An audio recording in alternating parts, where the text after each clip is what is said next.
Push-ups are, in our minds, the single greatest upper body pressing exercise you can do. If you go back into our weight room, you'll notice we don't have benches.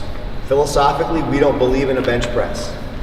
We can talk for hours as to why that's the case. So the fact that you're doing push-ups is actually great. One of the challenges with doing push-ups, however, is that oftentimes they're done incorrectly.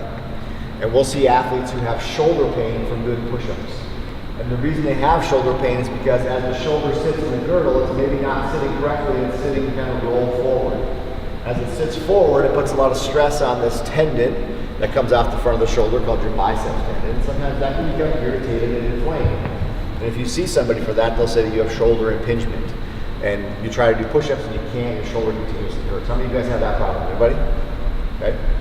So one of the things that we do to teach athletes how to use the shoulder correctly is make sure their shoulders are staying in a neutral position. Easier said than done, right? We sit in an office all day, we're kind of in this position, roll forward, and then I'm going to ask you to somehow find yourself in a nice neutral shoulder position.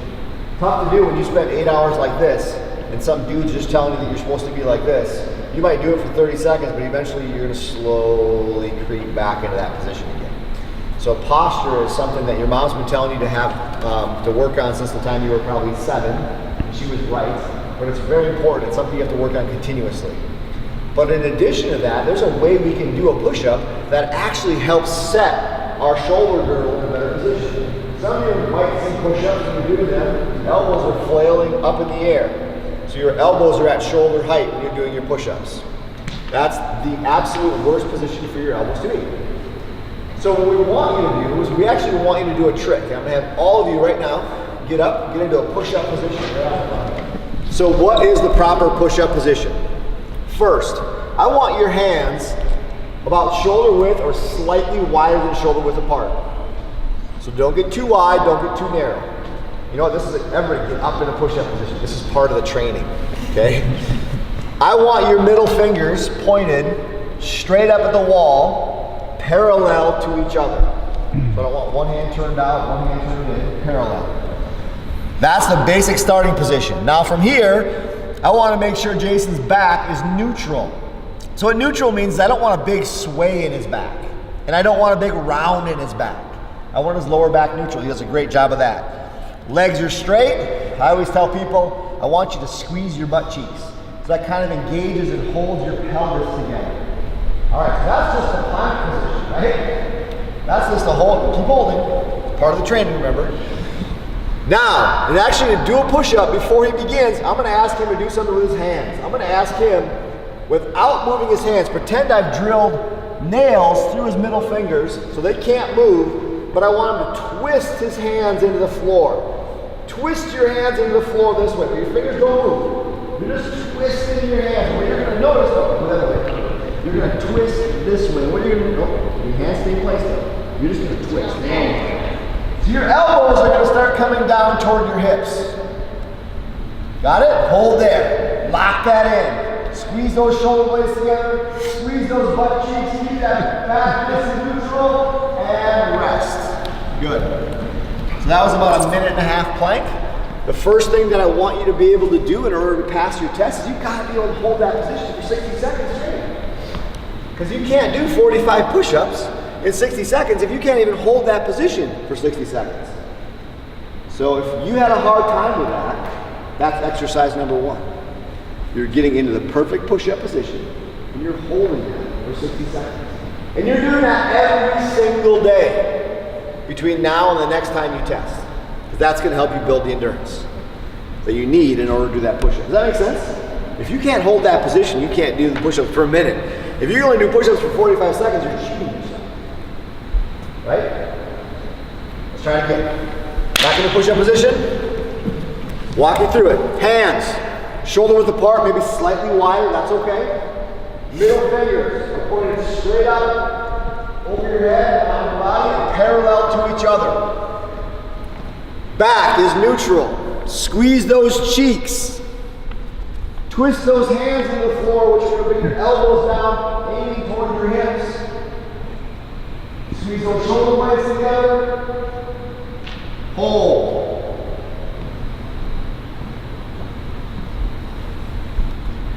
All right, one of my favorite strength building exercises is this next one. Stay there. You're gonna do a 10-second eccentric push-up. This is exercise number 2. So I'm gonna count 10. You're gonna slowly lower your body down to a count of 10. When I say 10, your chest is gonna touch the floor and you're done. Ready? Go. 1, 2, 3, 4, 5, 6, 7, 8, 9, 10. Rest on the floor. Worm your way back up. Go ahead. You can push yourself back up, or you can worm your way back up, however you want. All right, that's 1 rep. How was that? Easy or hard? Pretty hard, right? Let's do it again. Now, if you're hitting shoulder pain, make sure you're twisting those hands into the floor and those elbows are coming down toward your hips and not flailing up in the air. Here we go, and down. 1, 2, 3, 4, 5, 6, 7, 8, 9, 10. Good. Jason, will you show these guys what it looks like to give up your core stability? So come back up. And as you're going down, kind of substitute bending your elbows for sinking your hips to the ground, okay? That right there, folks, will cause back pain, okay? That right there will cause shoulder pain.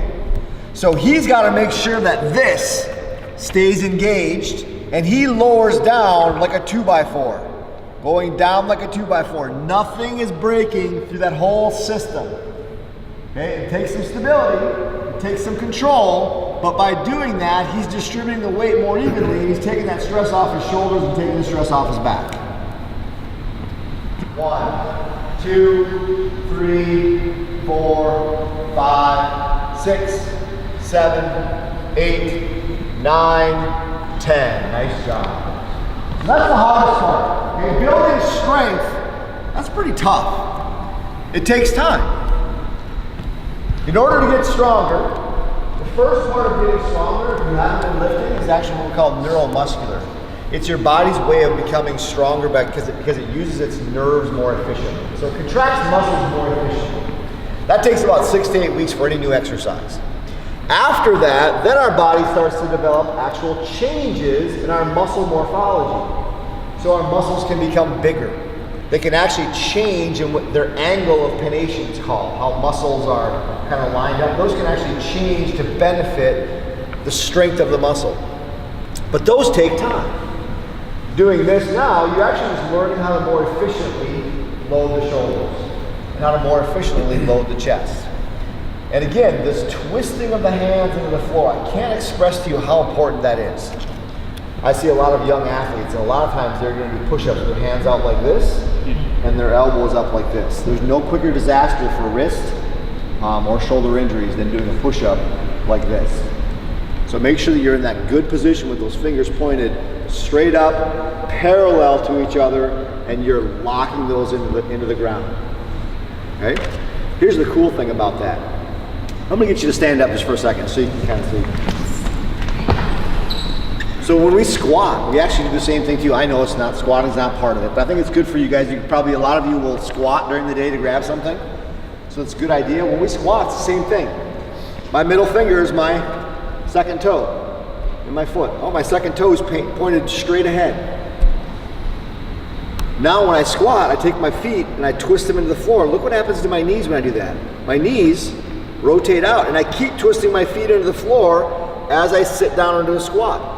What that's going to prevent is what we oftentimes see in young athletes when they squat or they load their lower body and these things collapse in. This is not a powerful position.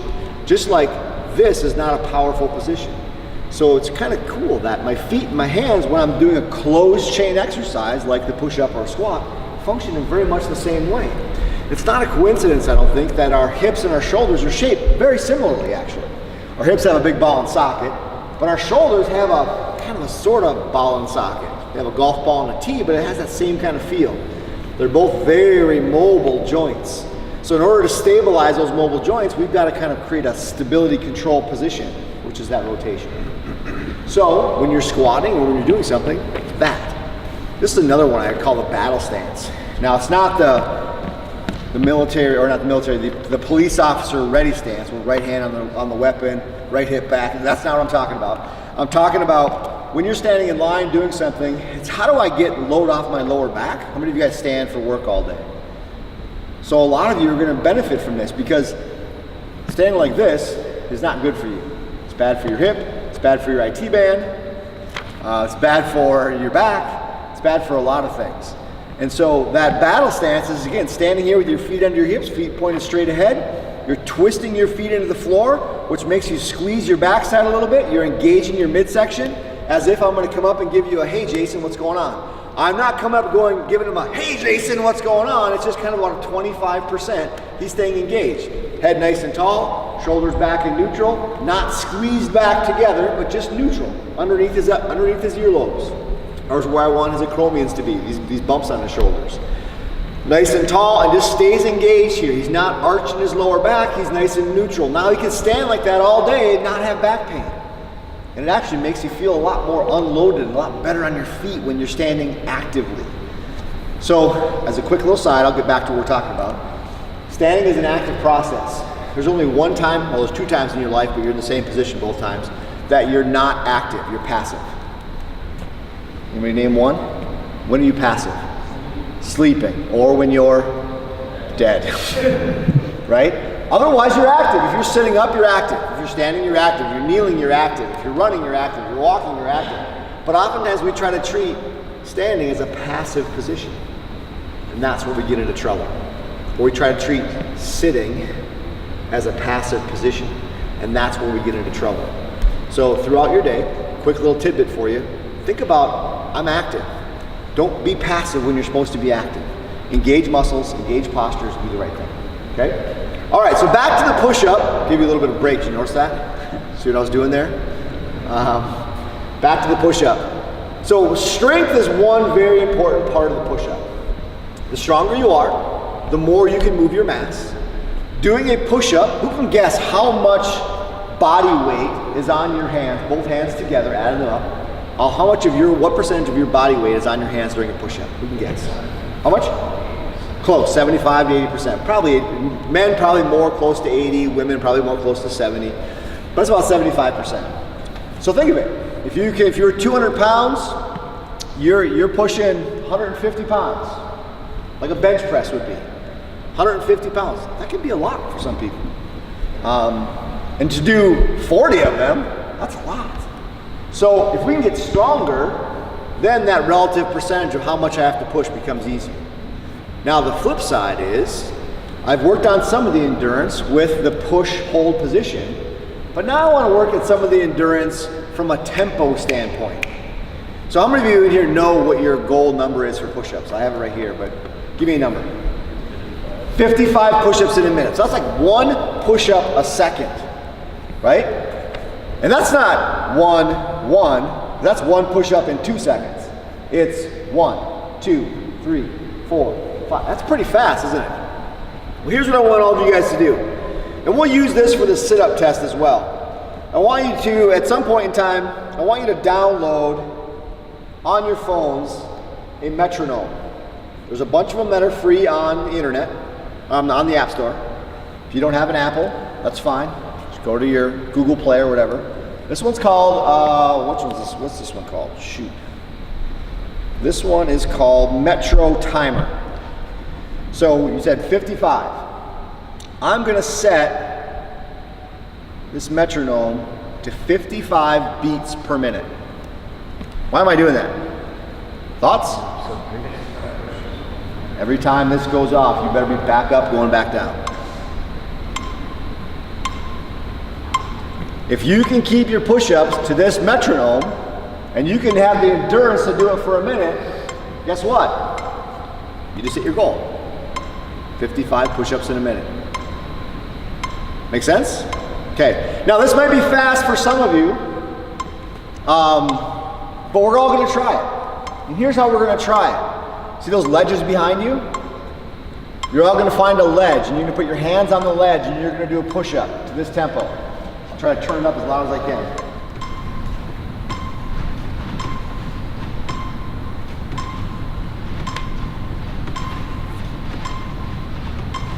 And rest. So we did about half, we did 27. So now granted, that was probably one, that was probably too fast for some of you. Maybe too slow, but it was like whatever. Why did I have you doing that on an elevated surface? What did the elevated surface do to the difficulty of that push-up? Made it easy. Took my 75% of my body weight, and depending on the elevation, for some of you it might have still been hard, but for others of you it might have been too easy. If I took that 75%, I made it maybe 60% or 55%. If you still couldn't keep up with that tempo, what do you think you do next? Increase elevation. Go up high. Go up high to a point where it's challenging for you to keep up with that tempo, but you can do it. Then once you're successful at that, 2-3 times in a row, what do you should do next? Get down a notch. All right, Dave, that's great, but I don't have a retractable bench at home that I can use to do that. And here's what you do. The back of your couch is one height. The arm of your couch is another height. Your ottoman, or sorry, your kitchen chair is another height. Your ottoman is another height. Your bottom stair is another height, right? The floor. You've got at home, you've got different heights. Your kitchen countertop is going to be higher than the back of your chair. So you find a level that's challenging for you around the house. That's what I love about push-ups so much, is that you can do them anywhere. And they're a great pushing exercise for your body. One of the fundamental problems that you have with push-ups, though, is that we do those, but we don't do any pulling stuff to go with it. You have to do pulling stuff to go with it. You have to. So that's our tempo training. You find the tempo that you need, and then you find an elevated surface that's going to make it doable for you to do that, and then you just create a metronome and you do your push-ups to that tempo. Now, if I were to take this tempo and I were to increase it to 110 beats per minute, all that would mean, I'll do this sometimes too, is that for every tick, you're down, next tick, you're up. Down, up, down, up, down, up, down, up, down, up. Some people like that better. That's okay. Just double your tempo. Then you've got the concentric and eccentric tempo. And you're going to practice that. And I've actually got the workout for you written up, that I'm going to tell you which days do I want you doing this on, and which days do I want you doing that beastly hard 10-second eccentrics on. How many sets do I want you to do, and how do I want you to go about incorporating that with the other stuff that you're doing with sit-ups and those kind of things. Okay. Eccentrics, strength side. Tempo is our speed side. You need to figure out speed and you'll get that. And when I do those enough, I can combine them and actually make it work. Now you have one day that's training, it's just push-ups. Do your test. You do that about, I think in a month, you do that about 3 or 4 times. How many push-ups can you do in a minute? Give me a test. Just go ahead and do it. Because we need to do those as well. We're training bench press for football players. We don't just train bench press. Sometimes we're doing dynamic bench press with bands. Sometimes we're doing chains. Sometimes we're doing power presses. Sometimes we're doing, but they're all working the pressing motion just in a different fashion. Any questions on how do I get my push-up better? Everybody, if you can't hold a push-up plank with perfect form, perfect position for 60 seconds, you're doing that every day. If you can hold it for 60 seconds, you can still do it every day, but it's not going to be a huge priority for you. The eccentrics, the tempos. Did I forget anything else? I think we're good for that. Questions, thoughts? Push-ups are easy. Training push-ups are easy. But it really is important that when your shoulder is in the right position and you're here, notice how my shoulder stays back, it doesn't roll forward. If you start getting into a push-up position and as you lower down, your shoulder collapses forward, you're in trouble. That shoulder's going to wear out very quickly, and eventually it's going to cause shoulder pain. So make sure you're staying in that good position as you here and push back up. And everybody knows the rules for a good push-up, right? You know what a good counted push-up is? Say again? Elbows at 90 degrees. So you've got to be able to break. The way I think of it is your elbow, I'm looking down this way, your elbows have to break the plane of your back. Okay? They don't have to go back here. That's excessive. I don't want to say this to you necessarily, but you don't have to go in excess. You just have to go to the level that is a pass. I think the people that are passing, we'll see the sit-up test next, are more successful when they're going to the point rather than trying to go all the way past. So don't do push-ups all the way to chest and forward. Do push-ups with your elbows on breaking the leg back. All right, anything else? We good? Let's change services. Let's next one. Come on over here.